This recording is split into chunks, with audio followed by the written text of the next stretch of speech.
Continuando nosso programa de aulas dentro do módulo de cálculos trabalhistas, hoje nós iremos trabalhar o conteúdo de adicional de periculosidade e insalubridade.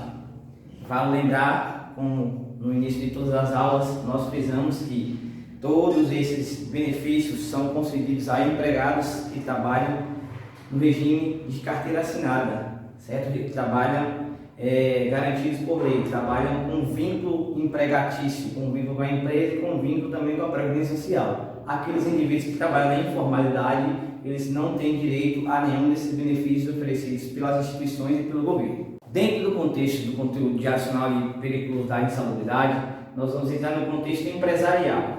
Nós sabemos que toda e qualquer instituição existe uma hierarquia, ou seja, os cargos mais predominantes, aqueles de maior escalão dentro da instituição. E dentro dessa hierarquia, todo e qualquer indivíduo tem que ser subordinado a um outro indivíduo. É assim que funciona a hierarquia das instituições.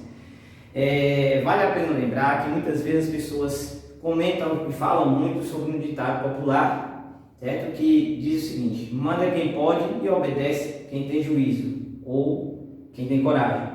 Certo? Só que na questão que nós vamos trabalhar para o conteúdo de adicional de periculosidade e insalubridade, não funciona da seguinte forma, não ao pé da letra, porque nós vimos na aula anterior, lá na aula de acidente de trabalho, que toda e qualquer instituição, ao subordinar o seu indivíduo, o seu empregado, à execução de alguma atividade, caso necessário, ele tem que fornecer aos seus empregados os EPIs, que são os equipamentos de proteção individual, e também os EPCs, se for o caso, que são os equipamentos de proteção coletiva.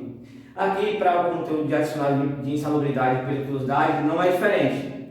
Nós vamos ver que existem dois tipos de atividades nesse contexto. As atividades periculosas, que são aquelas atividades em que o indivíduo, no exercício da mesma, na ocorrência de um acidente, pode ser que ocasione a morte do indivíduo. Então, por isso que vem adicional de periculosidade.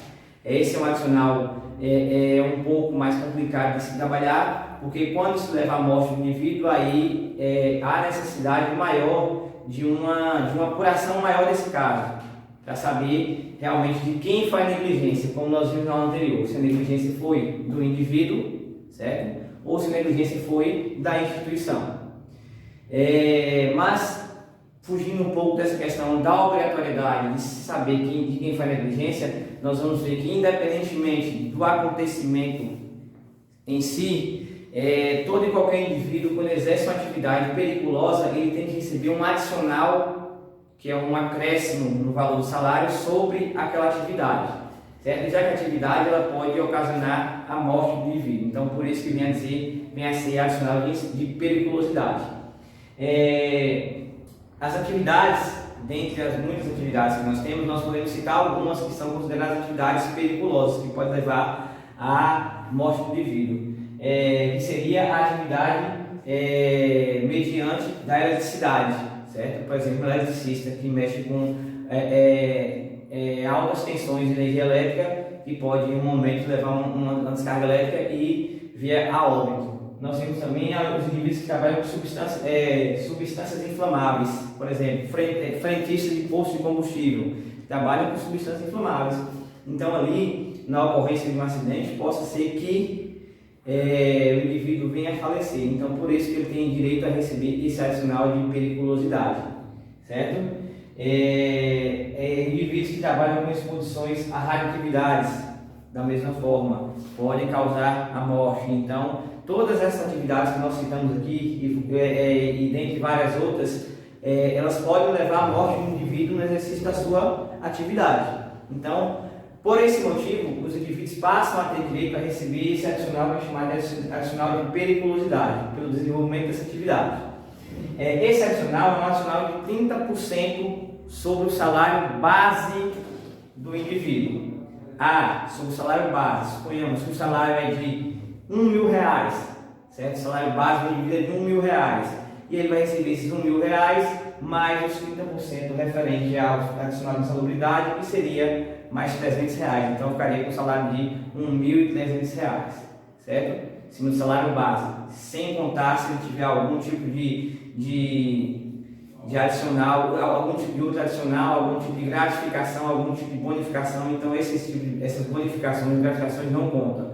Esse adicional é sobre o salário base do indivíduo, certo?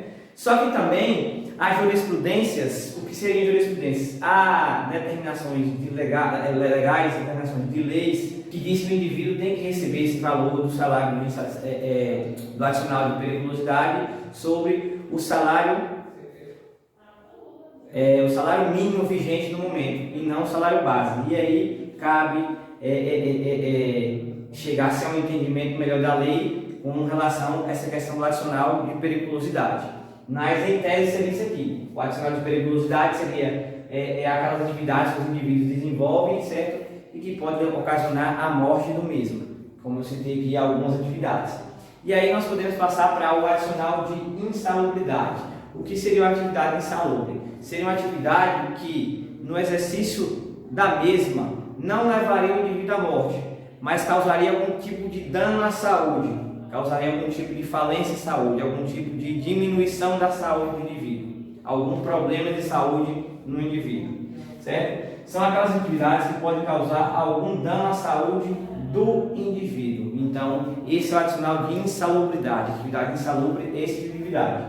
Dentre várias outras atividades que temos, nós podemos citar indivíduos que trabalham exposto a ruído ou a muito impacto.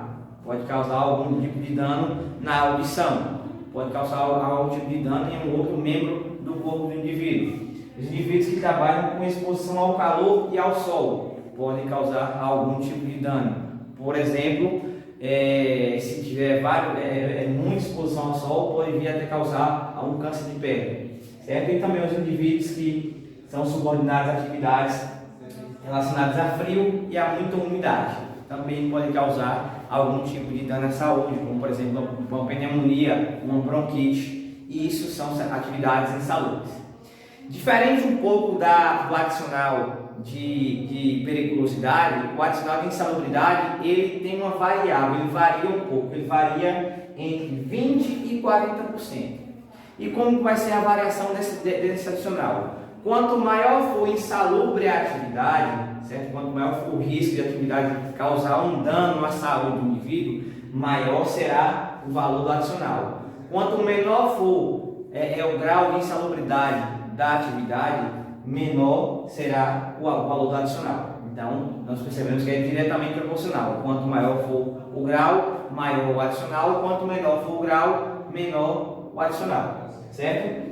E, da mesma forma, do salário, do adicional de periculosidade, no adicional de insalubridade, nós temos que sobre o salário mínimo vigente no momento, ou seja, o salário mínimo atual, certo? E também existem jurisprudências que dizem, ou seja, determinações da lei, partes da lei que diz que deve ser sobre o salário base do indivíduo. Então, da mesma forma, há de se chegar a um consenso e saber qual determinação deve chegar para o pagamento do adicional, tanto de periculosidade quanto de insalubridade, ou se é sobre o salário mínimo ou se é sobre o salário base do indivíduo. O salário base nós vimos que é aquele salário que o indivíduo recebe sem qualquer tipo de gratificação, sem qualquer tipo de bonificação, é o salário base mesmo que está registrado na carteira de trabalho, certo?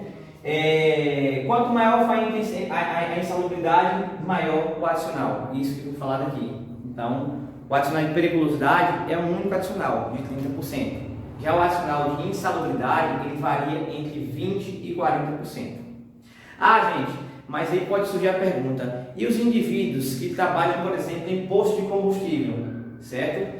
Eles exercem atividade ao mesmo tempo periculosa, que pode causar, na ocorrência de um acidente, pode levar à morte, tanto atividade insalubre, porque eles estão trabalhando diretamente também com produtos inflamáveis, produtos que têm um cheiro muito forte, certo? A exposição frequente ao cheiro desses produtos pode levar a algum dano à saúde. Por isso que deve-se sempre utilizar os EPIs, ou seja, luva, máscara, esses funcionários que trabalham em posto de combustível. E aí, relacionado a esses funcionários que exercem atividade tanto periculosa quanto insalubre ao mesmo tempo, ele não vai receber os dois adicionais. Certo? O que vai acontecer é que ele vai receber apenas um adicional. E que esse um adicional vai ser determinado pela perícia, que vai determinar qual é o adicional que é mais compatível com aquela atividade, o adicional de periculosidade ou de insalubridade. Continuamos aqui com alguns pontos específicos do adicional de periculosidade, adicional de periculosidade, certo? Como que se dá a constatação do adicional de periculosidade? A constatação é dada através de perícia.